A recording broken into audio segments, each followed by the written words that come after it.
Hi.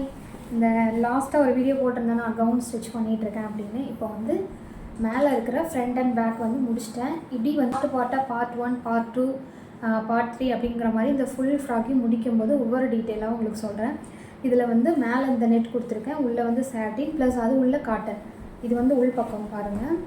ஏன் நான் சாட்டின் உள்ளே காட்டன் கொடுத்துருக்கேன்னா, உள்ளே வந்து கசகசன்னு இருக்கும், ரொம்ப ஒரு மாதிரி இருக்கும். அதனால் காட்டன் போது கம்ஃபர்டபுளாக இருக்கும், அதுக்காக. அப்புறம் வந்து உள்ளே ஏன் சாட்டின் நெட்டுக்குள்ளே அப்படின்னிங்கன்னா, நெட்டு வந்து டிரான்ஸ்பரண்டாக தெரியுமா, உள்ளே இதுக்குள்ளே காட்டன் கொடுத்தா நல்லா இருக்காது. சாட்டின் கொடுத்தனால எப்படி ஒரு ஷைனிங்காக தெரியுதா, அதனால் இதுக்குள்ளே சாட்டின். எப்படி தைக்கணும்னா, ஃபஸ்ட்டு காட்டனையும் சாட்டினையும் சுற்றி அடிச்சுக்கணும். அடிச்சுட்டு இந்த நெட்டை வந்து மேலே வந்து வச்சு கழுத்தடிப்போம் இல்லையா, அடிச்சு திருப்போம் இல்லையா, அந்த மாதிரி அடித்து திருப்பணும். அவ்வளோதான். அடித்து திருப்பி ஷோல்டர் வந்து ஜாயின் பண்ணிட்டேன். இப்போ வந்து ஹேண்டு வந்து அட்டாச் பண்ண போகிறேன். ஹேண்ட் அட்டாச் பண்ணிட்டு காமிக்கிறேன்.